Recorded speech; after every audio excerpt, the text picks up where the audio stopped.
Okay, so welcome to another episode of Moby Pod. And in the spirit of full disclosure, my name is Moby. My name is Lindsay, in the spirit of full disclosure. And even more spirit of full disclosure, this is now the second time we've tried to record this episode of Moby Pod because we got about 10 minutes in and it was 10 minutes of gold. Like just it was really special stuff. Hilarious, insightful, tear-jerking, phenomenal podcast material, but I, as a completely flawed audio engineer, forgot to turn on my microphone.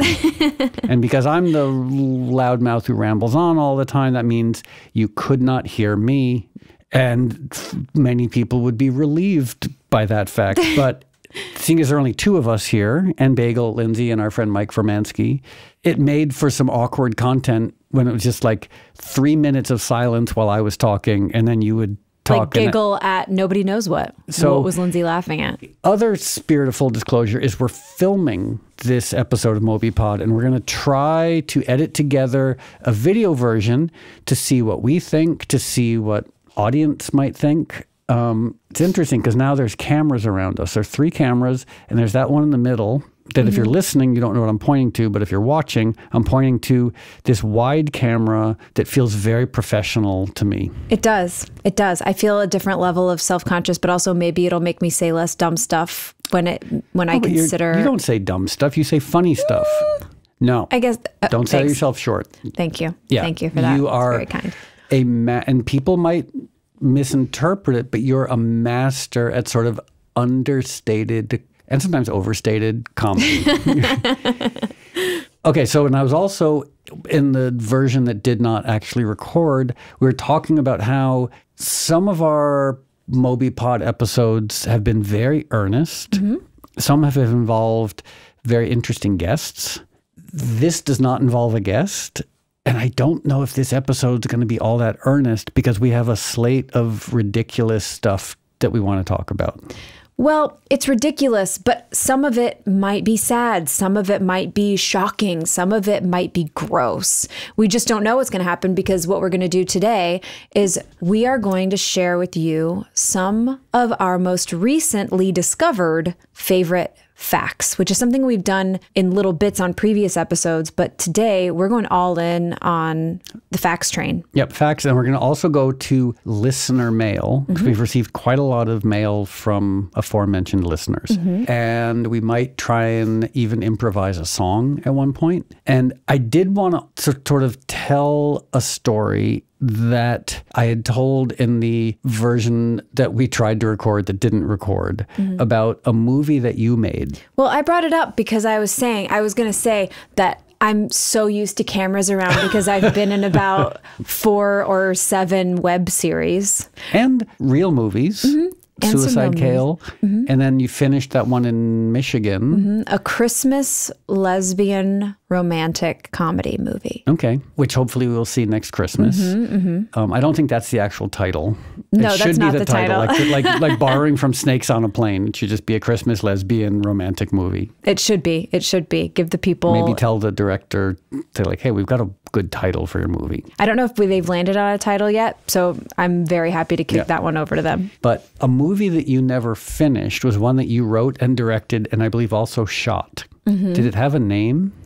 I think the film was called Fuck You, Debbie.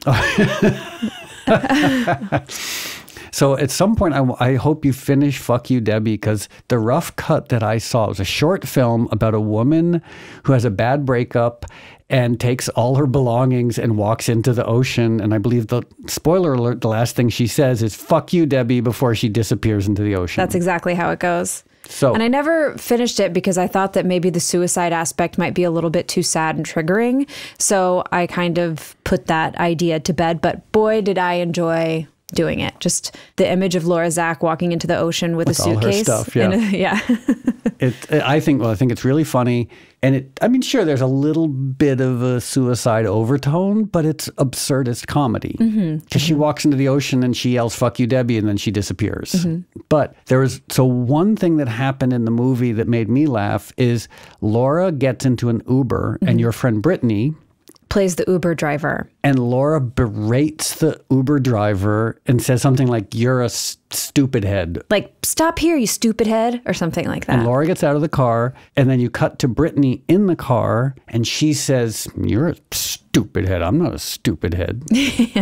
And I had never met your friend Brittany, who now writes for Abbott Elementary. Yes, very accomplished writer, Brittany. And Nichols. I was at some party, and you were there, obviously, and Brittany was there, and I'd never met her. And I walked up to her, and rather than introduce myself, I walked up to her and I said, "You're a stupid head," thinking I would be so funny, referencing your movie that you made. And she had no idea what I was talking about and was horrified and offended and just walked away. Understandably, because she thought I was just some Calling weird, her a stupid head. cisgendered white guy walking up to her saying, "You're a stupid head," and I was actually referencing your hilarious movie, Fuck You, Debbie. So if you talk to Brittany, not that she'll remember this because she's obviously got bigger things going on, but I still feel a little bit mortified that I offended your friend Brittany by saying you're a stupid head. That's very funny, and I did not know that happened, and I will 100% tell her. She'll probably be mad at me all over again. Yeah, I don't she know. suffers no fools, and I love that about her. Okay. So we were talking earlier about facts. And I know that you collect obscure, weird, interesting, relevant, irrelevant facts and bits of trivia. And so I thought we could have a battle of facts and trivia, because I also love facts and trivia. Yeah, fact battle. It makes me, think we should have a theme song for fact battle. Maybe we can put it in here. It could be something like, fact battle.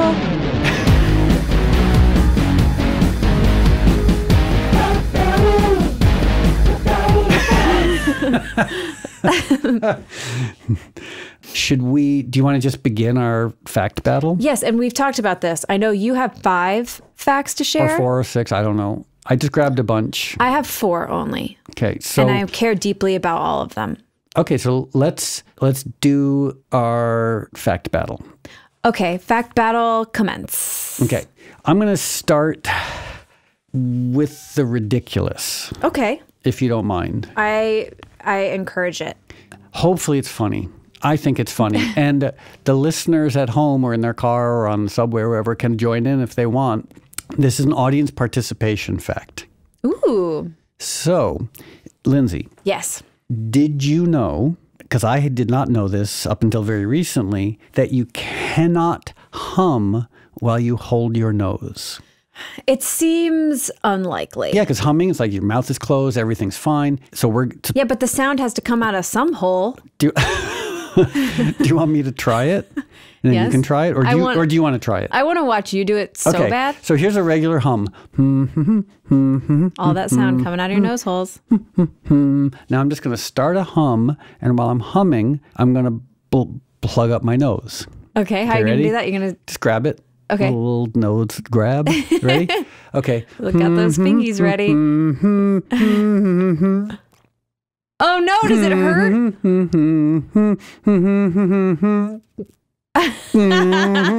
Okay, now you... I can't believe how funny that is to watch. Yeah. Okay. So... Okay, so just start your humming. Give me, before you even, just give me like some unnose interrupted humming. Okay. Just a little hum. Yeah.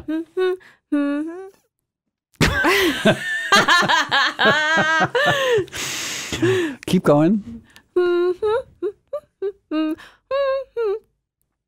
Hey, yeah. I don't like that. See, there's no workaround. Like, okay, now I'm going to try it. Like, I'm going to see if I can do some clever workaround, like sneak a hum in while I'm... Nope. You're going to hurt yourself. So you're going to blow out an eyeball. So I encourage everybody right now to try that. Try to start humming and then plug up your nose and see if because maybe there's someone out there who's able to like hum through their eyeballs or can hum while they're plugging their nose. I don't think it's possible. You know, I think that everything in your face is connected. So there's a world in which somebody can make sound come out of their ear holes. Yeah, or elsewhere.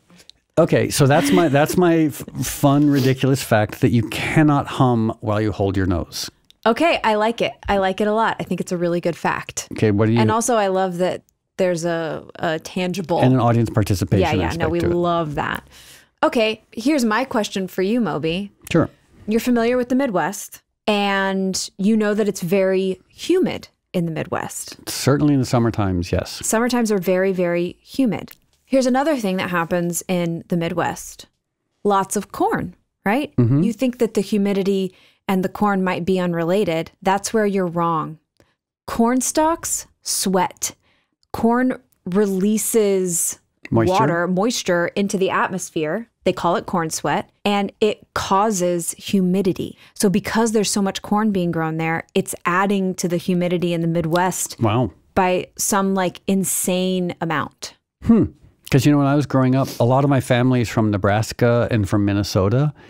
And so we used to go to Nebraska and Minnesota when I was growing up. And I do remember that, like, and sometimes it was really nice, like a July night in Nebraska where it's like 96 during the day, and at night it goes down to like 88, and it's actually really nice outside. Yeah. So maybe that's because of corn sweat. Could be. Here's just a figure to go along with the fact. 1 acre of corn can release 4,000 gallons of water per day, enough to fill a residential swimming pool in less than a week. 1 acre of corn. And there's like 1 billion acres of corn. Yeah. That's how much moisture it's putting into the air. Wow. Kind of crazy, right? I also have a corn-related bit of fact trivia. I love it. Corn is a very popular fact or discussion point. So I don't know when toilet paper was invented. That might be an interesting thing to Early look up. 1900s, I think. Okay, so apparently pre-toilet paper, one of the most common ways of taking care of stuff in the toilet was by using corn cobs. Corn cob wiping. I guess it was, a little more like abrasion, scrub, but I guess because they would grow a lot of corn, they would eat a lot of corn, and then they'd have all these corn cobs, and that was like what got used as toilet paper before toilet paper was invented.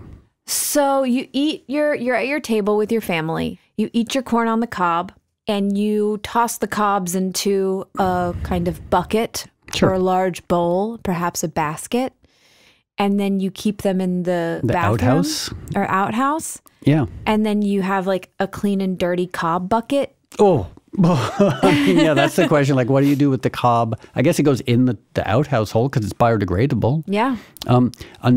Can't flush a corn cob, that's for sure. Well, I don't think they flushed outhouses. Have you ever?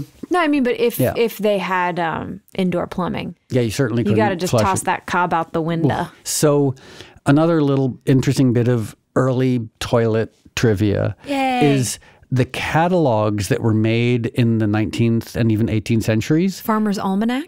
And Sears Roebuck catalog. They came with big holes punched in them so people could hang them in outhouses and use the pages as toilet paper. So they came pre-designed to be used as toilet paper. Was there also like a big market for butthole paper cut ointments? I feel like everyone must have had like very sensitive situations. Or after a lifetime of using corn cobs and catalog paper, no sensitivity. Oh, yeah, that's true. Maybe they would ridicule us and our sort of delicate, like toilet paper inspired sensibilities. Here's one about ancient Rome. They would have, all of the toilets were just holes lined up that people sat on. It was kind of like a communal thing, but they just had little like rags on sticks that they kept in like little things next to it, and everyone just used the same. No. Yeah, like brushes type thing. No. Yeah. Oh, I don't like that at all. Ancient Rome, man. Do not want to go to the bathroom there. But to them, I'm sure they thought it was fine. And in a lot of cultures, for the longest time, bathing was incredibly rare. In the UK, and we're just having a little conversation, even though this is interesting, horrifying fact. in England in the Middle Ages, people prided themselves on never bathing. And there were some people who maintained that from the time they were born until the time they died, they never once bathed. You say that like it's gross, but I think you would have loved it. No, I don't. I like having a sort of microbiome, respectful, inspired approach towards bathing and hygiene. But I also like bathing a lot. I bathed yesterday. It was delightful. I got in the shower, a ceremony. bathed. Yeah. A full moon wash. I might not do it every day, but I love it. Many, many times a year do I bathe. as opposed to like in the Middle Ages, never bathing. Because they think about it, when would you, where would you? I mean, like it was cold, it was muddy, like you put on your clothes and you never took them off because it was just too cold. So, okay, you started with corn, I went to corn cobs. Now... It's my turn again? Yeah, it's your turn. Okay. This one is kind of gross. As opposed to people wiping their butts with corn cobs and getting paper cuts. And sharing rags sponges. On a stick it was to wipe actually their... sponges. Oh. Sponges soaked in vinegar. Okay, well, the vinegar at least would kill the bacteria. So that's still, my goodness. That's rough. It's rough. But also environmentally friendly. Thanks, ancient Rome. Yeah. Okay, here's my fact. Did you know that no one really knows why we call cesarean sections, C-sections, cesarean? I assume something to do with Caesar. Well, under Roman law, Caesar did decree that all women who were dead or dying at childbirth, it was like, you legally must do this if your life is at risk. Like Game of Thrones. Yes, exactly. But also, there are Latin origins. The verb cadere, C-A-E-D-A-R-E, means to cut. So it could have been just from the Latin word and have nothing to do with Caesar. Or there's a term saison, which was applied to infants born by postmortem operations. Oh, man. So they aren't exactly sure which thing leads back to the etymology. It's a bit of a tricky one, but also sad and gross. I mean, there are many things about our current 21st century modern life that I find horrifying. Like, the fact that we kill 1 trillion animals every year, the fact that we're destroying the rainforests, the fact that the climate is escalating out of control. I mean, there's so many things that are wrong, but at the same time, I'm really glad that we bathe more than once in our lifetime and that we can not have to share rags to wipe our butts with, and that it's not routine for women to be cut open when they're dying to retrieve a child. Like, there's a lot about modern life that suddenly seems really nice compared to what the circumstances these poor people had to live with. Yeah, modern medicine and electricity are pretty dope. And dentistry. Dentistry, incredible, modern dentistry. But also, if you did want to share a vinegar sponge with your friend, you have that option. No, butts are, no, not you, no.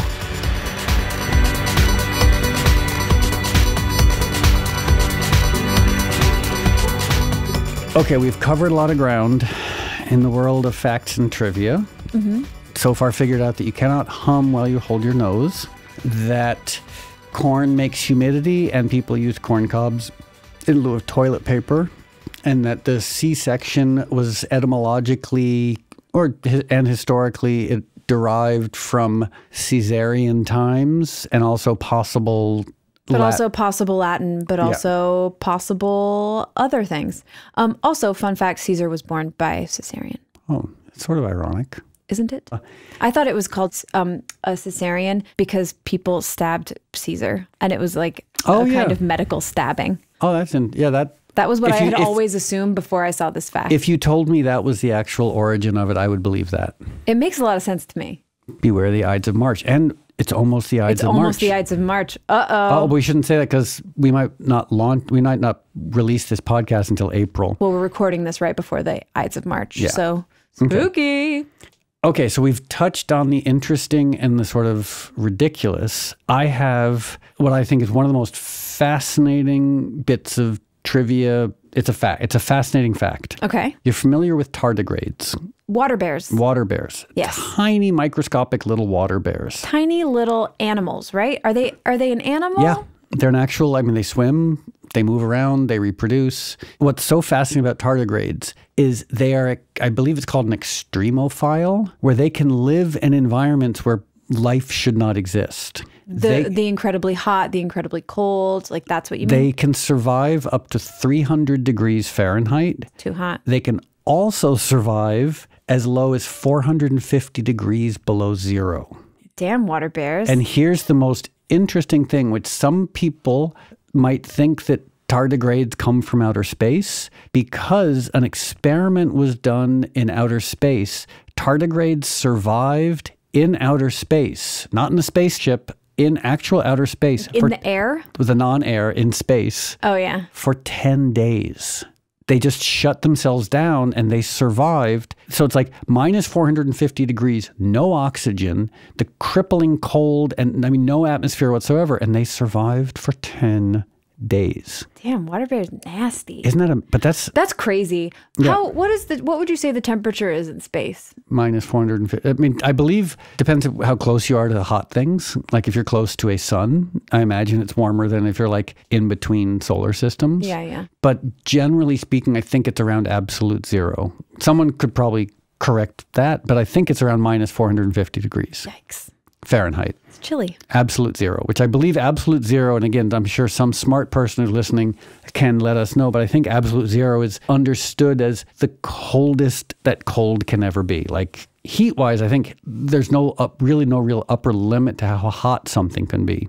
But I think absolute zero is the coldest anything could possibly be. Wow, that kind of hurts my brain. And tardigrades can survive in that absolute zero environment, which leads some people to think maybe tardigrades traveled for millennia through space before coming here. There's many people that think that the octopus is not of this world because they live in their own kind of, there's no other creatures like them because they can change colors, which a chameleon can do as well, but they can also change shapes. They use tools, like they're incredibly intelligent, they're emotional, they remember people, they embrace, they're like cuddly. They're just a special animal, and people think that, some people think that they are not of this world. I don't know that. I mean, all I know about octopuses in my ignorance are from that My Octopus Teacher movie. Which was very good. Yeah, which was very good. But so now when we leave here, I'm going to go research octopi. Great. Okay, so that just sort of blows my mind that like there's a biological creature on this planet that can survive in outer space. Human beings, if you put us in outer space, 10 seconds, we're done. We just freeze to death. You'd freeze, you'd freeze to death, and you wouldn't be able to breathe anything because there's no atmosphere in space, which is also why, that old expression in 2001, in space, no one can hear you scream? Or maybe that's Alien. So whenever I'm watching sci-fi and they have a sound in outer space, I kind of roll my eyes a little bit. Because there's nothing for the sound to travel on. And I really appreciate science fiction where they don't have sound in space. Like there'd be sound if you're in your little EVA, like your little suit. Yeah. But otherwise, there's no sound because there's nothing to convey the sound. Whoa. Okay, so that's my little tardigrade trivia with a little sound chaser. Well, my next fact is also an animal fact, but a big animal. So elephants, African elephants specifically, are poached like crazy for their tusks because people think that they have magical powers. Ivory is incredibly expensive. So people are out there killing lots and lots of elephants for their tusks, which is incredibly sad and fills me with rage. Horrifying. That I wake up sometimes in the middle of the night very sad about poaching. But there are now evolving naturally tuskless elephants that have evolved because it was a gene mutation, but those were the elephants that weren't getting killed. Oh, wow. So now all of these tuskless elephants are starting to explode in population because they're safer from human poaching. So basically humans are breeding out elephant tusks because they've killed so many elephants that they aren't having the chance to breed as much as the naturally tuskless ones. However, I think only female elephants can survive that gene mutation. So it's only females that are populating. The males, tuskless males, won't be born, basically. That's such a complicated fact. Because on one hand, it's really fascinating. On one hand, it's encouraging. On one hand, it's profoundly depressing. Yeah.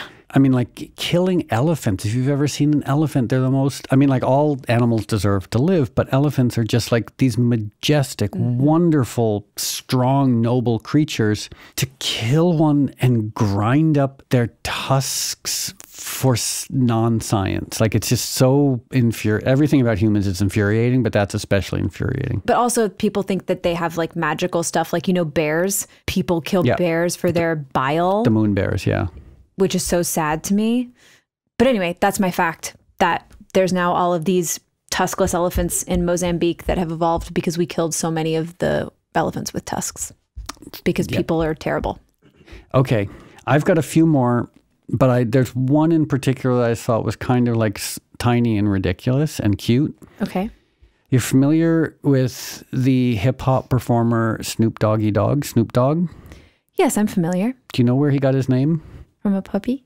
I don't know where the dog part came from, but the Snoop part came from when he was little. His mom thought he looked like Snoopy from the Peanuts and started calling him Snoopy and Snoop. That's adorable. Yep. Do you want to hear a very adorable Snoop Dogg story? And okay, first here's a very intimidating Snoop Dogg story. Okay. I was on tour with Snoop Dogg a while ago in Australia. It was myself and some of the guys from the Scissor Sisters and Snoop Dogg. I love and a bunch Scissor Sisters. It was the most random tour. And Snoop Dogg was the star. He hadn't been in Australia in years. And the show that he did was so remarkable. It was like a huge band, dancers. I mean, I felt like it was like a carnival show. Like all these people on stage. And he didn't just play his hits. He played everybody's hits. Like it was like playing other hip hop songs, disco songs, pop songs. It was a show unlike anything I'd ever seen. Like this huge, phenomenal performance. And I was sometimes going on after him and I was just DJing. Do you know what it's like to walk on stage in front of 75,000 people who've just witnessed the greatest show ever and play some records? Like I can't imagine. It basically, I mean, like there's many reasons why I'm bald and sad, but that, because also like some of these shows were in the middle of the day, so I couldn't even hide behind lights. So like I'm walking on stage after Snoop Dogg has finished and his performance was unbelievable. And I'm like, one little white guy walks on stage with some records after the greatest performance anyone's ever seen. So that's the intimidating part. Was the audience noticeably like, this is not as good, or were they just excited because maybe they needed a little break from all of the... They appreciated me for being so much less exciting and interesting than Snoop Dogg. They were like, whoa, that was too much stimulation. Like, boy, we need something so boring and uninspiring. No, I just mean, it can be very mentally taxing to take in so much. To be that happy. Yeah. So I was the break in their joy. The audience definitely, the energy level got turned from 10 to about 2 pretty quickly. Of course, I started playing records. The energy level came back a little bit, but like, boy, oh boy, walking across that giant stage after Snoop Dogg was so terrifying and intimidating. But the very adorable part is Snoop Dogg was traveling with his huge entourage. If I was his business manager, I would have had a word with him. He had like 20 people on tour with me. And I will say one of the good things about being a DJ is I was by myself. Mm-hmm. But his wife was with him and it was Christmas time. So every flight we had, because it's Australia, it's big, you have to fly to shows. Every flight we had, he would do the same thing. And I hope I don't get in trouble for saying this, but it was so adorable. He would sit in his seat, snuggle with his wife while wearing a Santa hat and watch World War II documentaries and fall asleep. And so he's just like... He was just staying festive on the plane? Yeah. God, that's cute. So imagine Snoop Dogg curled up like with his head on his wife's shoulder and he's sleeping wearing his little Santa hat. And there's like some Discovery Channel documentary about like the Battle of the Bulge. Wow. It was so adorable. And I'm really hoping that I don't get in trouble for sharing that story because it's one of the cutest, most like I didn't really have a strong opinion about Snoop Dogg before that, but that really endeared me to him. I've always liked Snoop Dogg, but now I like him so much more. It was very, very sweet. That's great.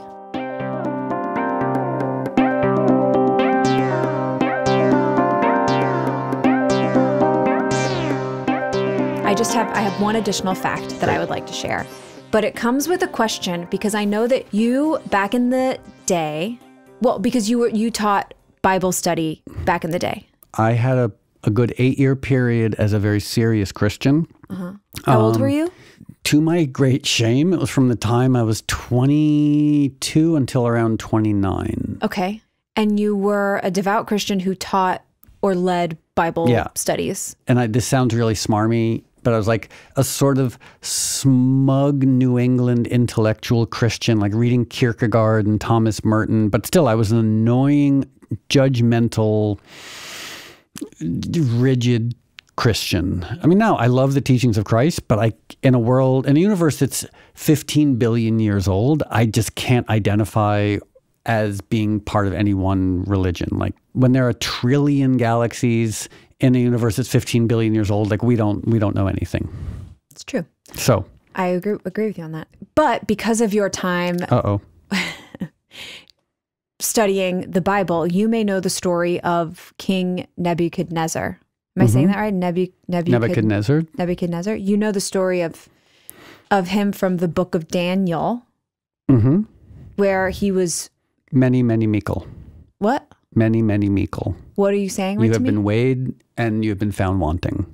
I believe that's what Daniel came to Nebuchadnezzar and said, many mekel, which is MENEMENEMEKEL, which I believe you have been like, it's going way back, but I think, unless I'm conflating Bible stories, but it's Daniel came to Nebuchadnezzar and said, sorry, I don't want to steal your fact, but this is fascinating because I don't know much about this. So I think Daniel came to Nebuchadnezzar and said those 3 words, which meant you have been seen, you have been weighed, and you have been found wanting.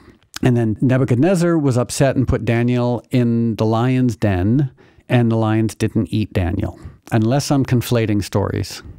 Was there also something about like 7 years of good harvest, 7 years of mediocre harvest, and 7 years of famine? Now I'm just throwing stuff out there to see. Well, you're like, when he told lies, his nose would grow. Yeah.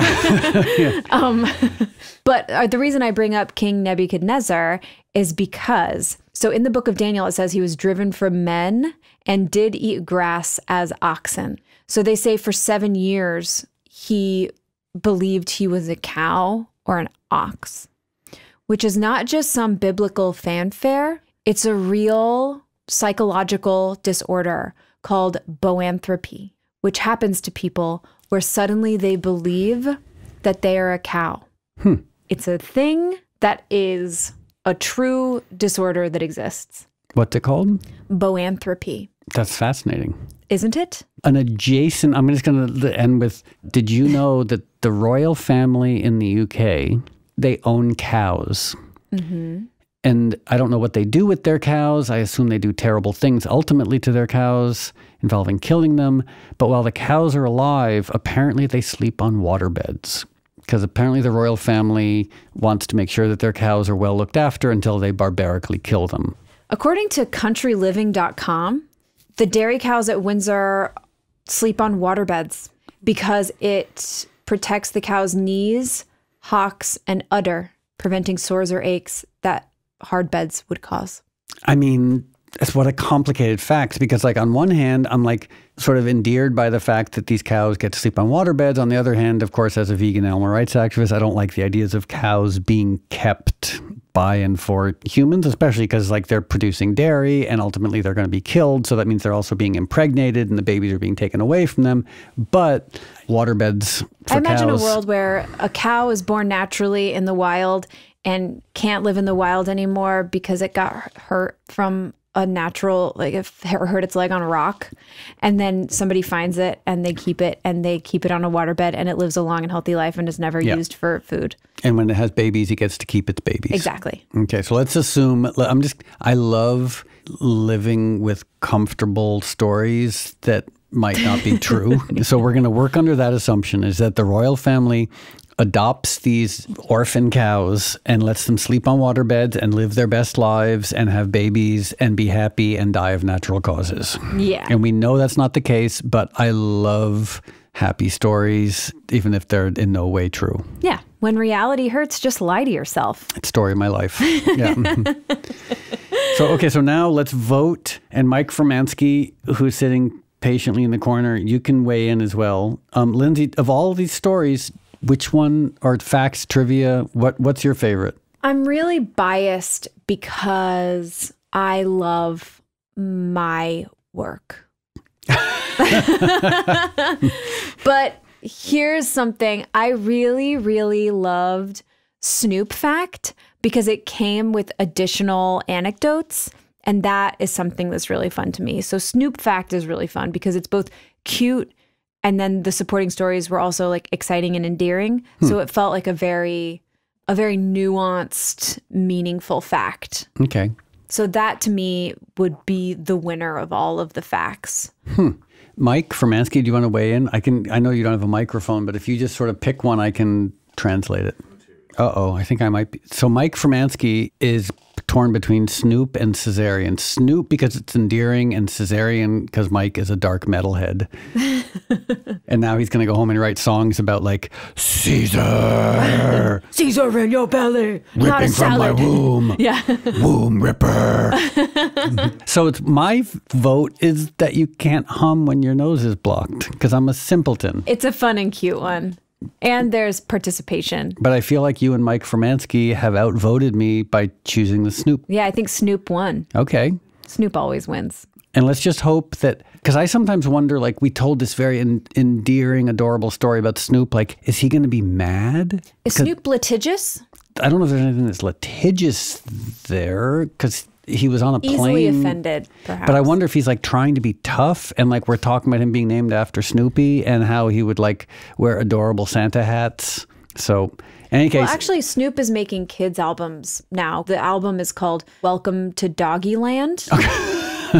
Okay, so there's Kids a good songs and nursery rhymes by Snoop Dogg. So because he loves his kids and he wanted his kids to have this music that was meaningful to him, it's all like positive message music for kids. So I think he'll be okay with it. Okay, so us talking about him wearing an adorable Santa hat and napping on his wife's shoulder, he probably won't be too upset about. I don't think that he will. Good. I think, he loves his partner and his children, and I think that there's nothing sad about that. Do you want to know the names of the dogs in Doggyland? I'll tell you. Wags, okay. Right. Chow Wow, Bow Wizzy, Yap Yap, and Barks a Locks. Okay. I think it's pretty cute. Anyway. So do we want to move on to listener questions? Yeah, let's do that. Okay.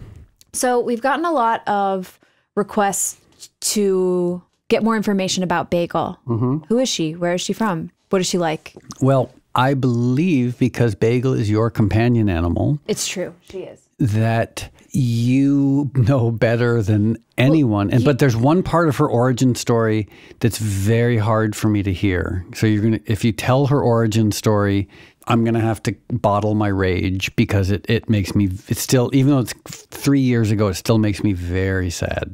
It is sad. Yeah. But worth telling. Yeah. Okay. So this is Bagel's origin story. Bagel came to me because in the beginning of the pandemic, I was home from the office from my last job that I was working at. And I was like, well, we'll be home for like a month. Maybe I should foster a dog. And so I was looking for all these fosters, but they were like overwhelmed with people looking for fosters at the time. And I was lamenting about this to a friend of mine and trying to find a foster. All of the fosters were overwhelmed with people. They just weren't getting back to me, or there were 2 other dogs in the house. And like there's a whole process when there's other dogs there. So, it was tricky. So I was lamenting about this to a friend of mine, and he was like, look, if you want to rescue a dog because you're a good person who I know will take good care of the dog and it will be your family member and like you are the ideal person to get a dog because of how you'll treat it and what it'll mean to you and the amount of attention you'll be able to give it. He was like, if you really want to rescue a dog, look on Craigslist, because those are the dogs that there's no vetting process. They're coming from weird places and you don't know where they're going because they just give them out to whoever emails them first. And they don't ask any questions. They usually just pass the dog on. And I was like, well, that's terrifying and so sad. And I never thought about it like that. But also, I didn't want to get a dog. I thought it was dangerous to try to like connect with some random person from Craigslist. And I was like, it's kind of like seedy. And I don't know if I want to do that. It just seemed wrong. And I was like, I don't like whatever they're doing. It feels bad. And I don't necessarily want to support it. But then he sent me a link to a little puppy that looked like it was like the dog looked unwell in the photos. And I was like, he sends me a picture of a sick puppy. I hate this story. So then I was like, well, something seems amiss with this. Like now that I've seen her and she was so cute, but just like something was wrong. And so I was like, okay, I'm just going to go and see if the dog's okay. And if it seems like the dog's fine and everything's cool and I'm just being crazy, then I'll leave her there and somebody else can come get her. because I wasn't necessarily in the market for a puppy. Like I thought I was going to go back to the office in a month and I wouldn't be able to take care of a little puppy. So I get there and I take my friend Brittany, different Brittany, with me because I was like, I don't really know what I'm walking into. Just like having someone there with me would be helpful. So I went and they brought her outside and she was just limp in their arms. She was dirty. Her eyes were all dirty and like gunky underneath. And she was just like, didn't stand. She was just limp. Ugh. And I was like, okay, something's wrong with this puppy. I was like, I might be about to hospice this dog because I don't know if these little puppies make it when they're that sick, but I just took her. And I was like, I don't have a lot of money, but I will spend whatever I have to make sure this little puppy is okay. And then I'll figure out what to do with her later. And so the next day, first of all, I brought her back. I slept with her cuddled up with me so close. And I was just like loving this little puppy. And the next day I took her to the vet and they were like, she has fleas and ticks and 7 kinds of parasites in her digestive tract. And I was like, well, now, like, I was like, do I have parasites now? Because I just like was literally just like smooching this puppy. So I had to get her better. And it was a whole journey of like medicine and food and shots and all of this stuff. And it took like months, many months, like 4 or 5 months to actually like get her back on track. But then she was happy and this like sweet puppy and so funny and silly. And I was like, yeah, there's no way I'm sending this dog to another place. Like for a minute, when I first got her, I was like, I'll get her better. And then when I have to go back to work, I'll set her up with some adoption group or, you know, but that didn't happen. That was over 3 years ago. Yeah. And now she is the happiest, healthiest dog on the planet. But boy, oh boy, the thought, because I love Bagel so much, the thought of her being neglected as a puppy, like after being kept born, her outside. I know. I hate, like, one of my goals in life is to be forgiving and non-judgmental. I still want to find those people and murder them. Yeah. Like they hurt Bagel, and Bagel is my favorite person on the planet. And Bagel's like 5 brothers and sisters. Yeah. We don't know what happened to them. So I'm thrilled. I feel like you've earned your angel wings in heaven for like adopting Bagel and saving her from that terrible backyard of drinking parasite water.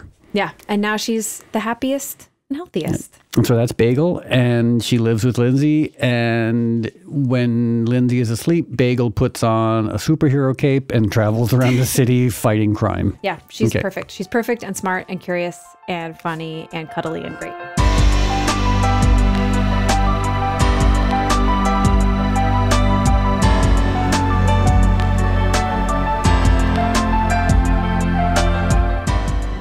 I've had a couple of questions also about your swimming pool and why you got rid of your swimming pool and why you did that to me as one of my only pool friends, why you would curse me with taking my pool away.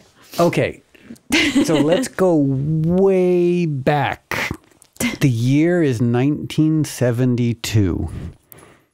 This is the danger of asking old guys stories because they tell long stories. The year was 1972. I loved swimming more than anything, and I would swim anywhere.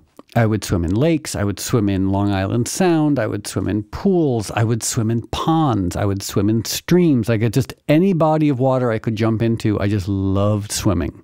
And living up to your name. Yeah, living up to my name. And I just thought the most remarkable thing anyone could ever experience in life would be to have their own swimming pool.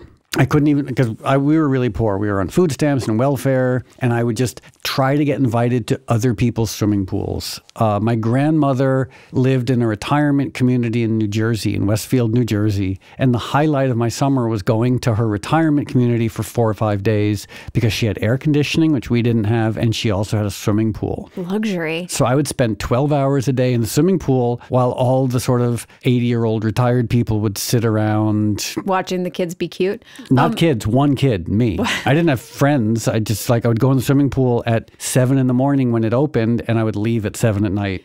Let me ask you this, because I feel like for me, when I was swimming in pools, there was always an activity like, you know, tossing coins, swim to the bottom, capture the coins, or you are doing flips, you're doing handstands, you're doing races in the pool back and forth. Like, what was your swimming activity? Anything. Like you could put me in a pool for 8 hours and I would invent every game. Anything involving swimming was good with me. any body of water. It didn't matter. I was just obsessed. I was on the swim team. I wasn't a great swimmer, but I was like, I just love swimming. Just being in water was so magical. And I couldn't believe that there were people who had their own swimming pools. So when I moved to LA, I had a swimming pool. And I just thought, oh my God, like this is the dream. Like I have my own swimming pool. Guess what? It never got used. I don't know what happened. I still love swimming, but I just never, I don't know, maybe I got old and that part of my brain that experiences that type of joy is just dead. But I just never, my swimming pool just sat there in the backyard. And at some point I was looking at it and I was like, really, if I take a step back and just look at the swimming pool with some quasi-objectivity, it's a concrete box filled with dead water. And it never got used. And there was one terrible thing about it. It killed bees. So almost every day I would go out and there was like 6 or 7 dead bees in the swimming pool. They would get drowned in there? They would go there to drink and they would drown. And I tried building bee ladders. I tried building all sorts of ways for that. Like I would go out and try and rescue the bees, but nonetheless bees would drown in my swimming pool. And it made me so depressed because I love bees. And it just really bothered me that I had this concrete box filled with dead water that was killing bees. And so I talked to a contractor friend of mine and said, hey, what would be involved for me to take my swimming pool out and replace it with trees and replace it with plants that pollinators like? And he was like, I don't know. No one's ever done that. So I am the only person, as far as my contractor, as far as the city of Los Angeles is concerned, who has taken out a swimming pool and replaced it with trees. People have replaced swimming pools with other swimming pools or with houses, but no one apart from me has ever replaced a swimming pool with trees. So getting rid of the swimming pool was this long, expensive process. It took months. It's so expensive. And my business manager at the time said, oh, great. So you've just spent all this time and money making your house less valuable. But it makes me so much happier. I look out my window and instead of seeing that concrete box filled with dead water that kills bees, I see trees. I see plants, I see squirrels, I see mourning doves, I see hummingbirds, I see butterflies. The other day, I saw a mother hummingbird in a nest. I'd never seen a hummingbird nest before. So like, isn't a hummingbird nest better than a concrete box filled with dead water? I don't know about better, but you know, it was pretty nice to just dip the old toes in. But honestly, it was the killing of the bees. The fact that I was involved in anything that was killing bees was destroying. Like psychologically, I couldn't handle that. Yeah.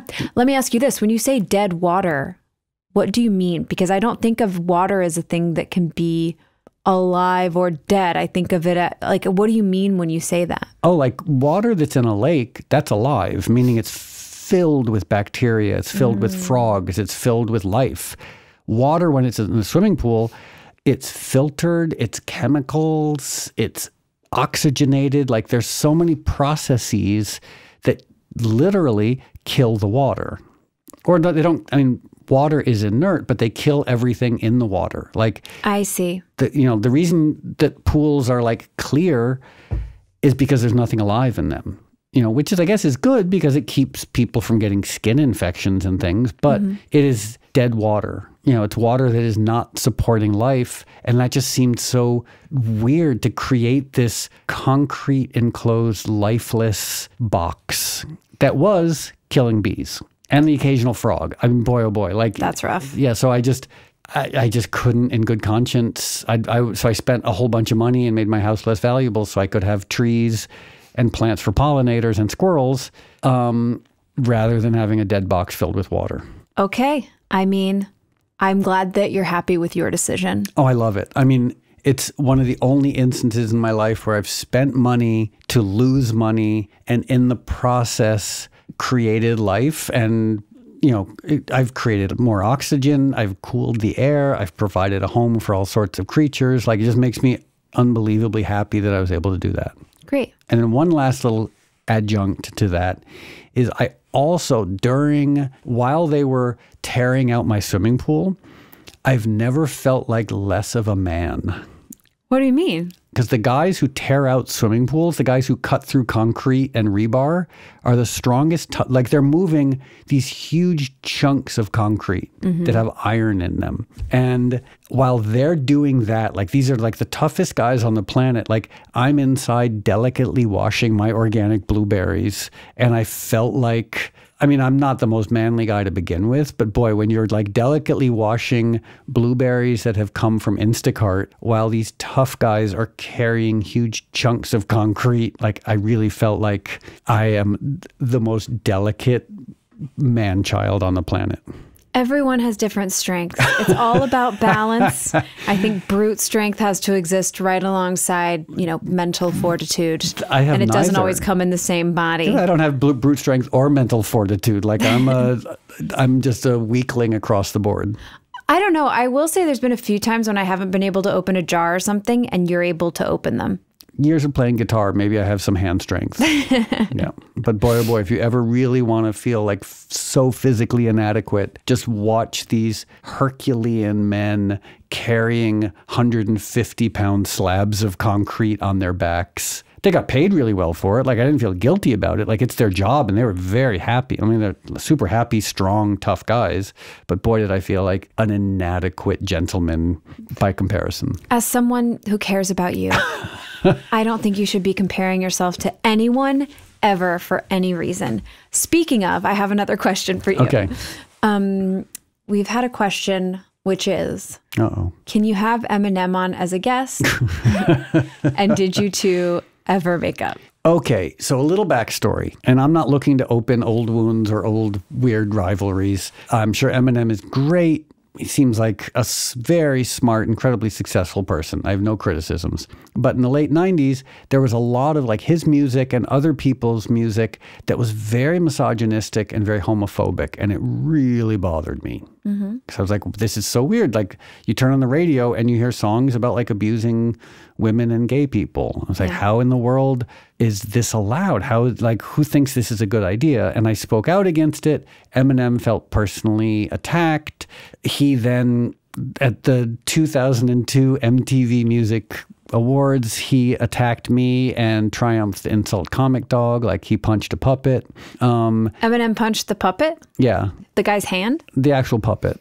Okay. I don't know if he understood what a puppet was because he got mad at the puppet as opposed to Robert Smigel, who was the voice of the puppet. But in any case, so Eminem and I had our little contretemps, and he sang about you in a song, and it was mean. He sang about me in a song. It wasn't very nice what he said. Yeah, he was very homophobic. Complicated homophobia. And also it's interesting because he also said, like, you're 36 years old, you're too old. And I'm like, yeah, now he's in his 50s. So I wonder if he still sings that line. But in any case, I'm now that age and I'm like, I guess I can't start my music career now because Eminem wouldn't approve. So in hindsight, I'm very flattered that, you know, this incredibly successful musician dressed up like me in a video and sang about me. I guess it's flattering. But in any case, press is good press. Isn't that what they say? Well, maybe in the 90s, but definitely not now. Yeah. So since that one time when we had our puppet encounter, I've never really encountered Eminem.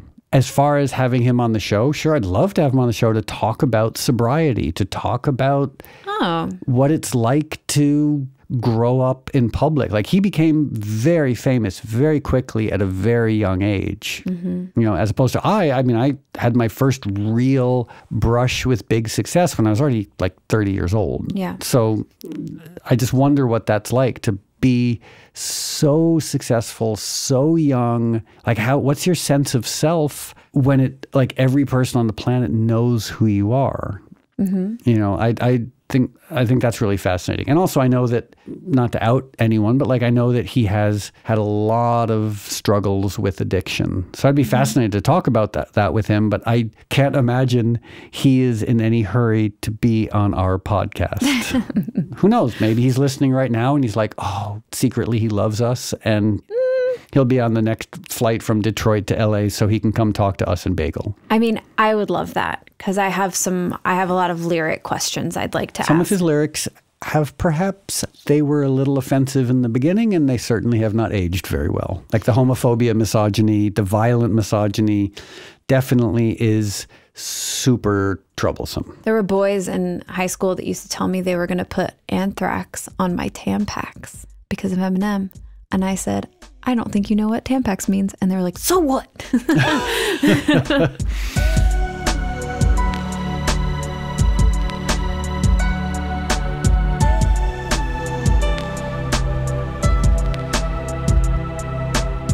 Okay, any more? By the way, we've been just rambling on, gabbing for a long time. Oh, we've been gabbing. But I do have one more question, and I think this one might lead into a musical interlude, so I'm pretty excited about it. Okay.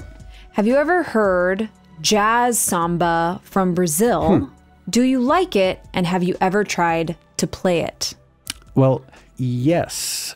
But I wonder if this counts. Like, there was an artist named Stan Getz, and I believe the most famous version of Girl from Ipanema was him and Astrid Gilberto.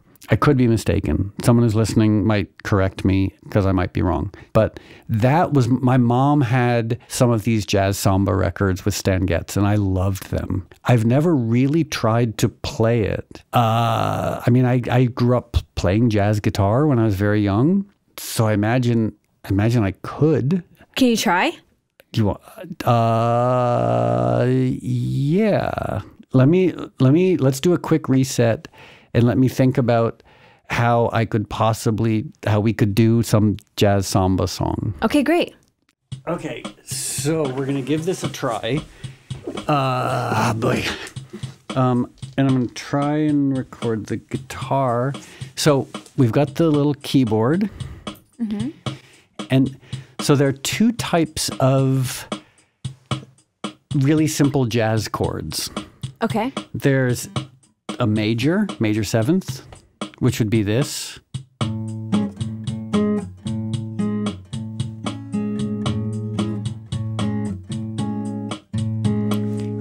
And then minor seventh.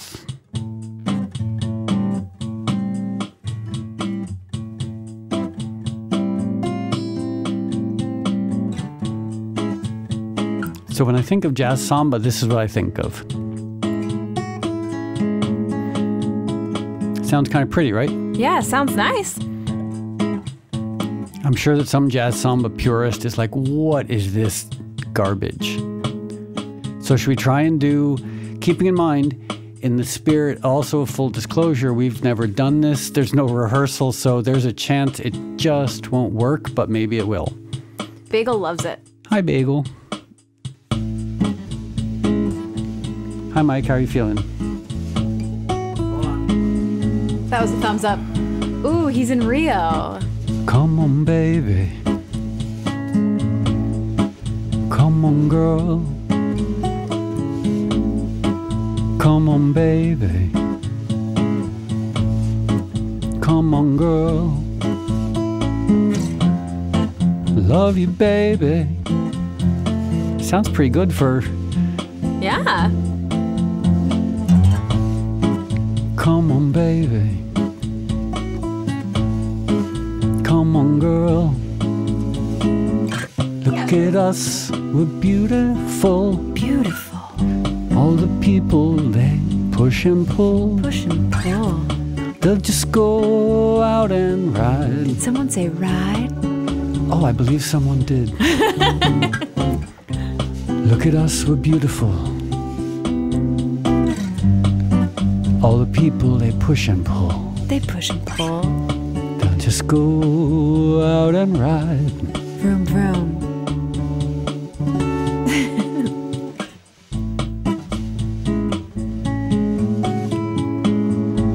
So that's beautiful. My idea of beautiful as a jazz samba song. I think it's really good. It's easy listening.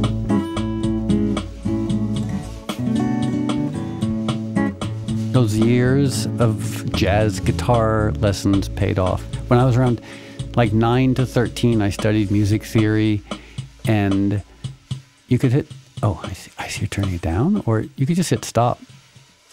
Oh, fade It's out. called a fade out. Beautiful. Yeah.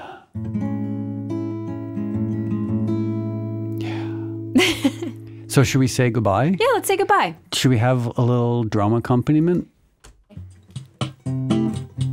Thanks, everybody, for for joining us for today's episode of Moby Pod. It was really fun. We talked about facts, talked a lot about corn, much more than anyone could have possibly expected. We had a nice time, and we're very grateful that you're here with us. If you like this episode, tell your friends about it, and maybe like it, or rate it, and review it, whatever feels good to you. You can email us at mobypod@moby.com with any questions, musings, insights. Nothing mean, because it does hurt deeply.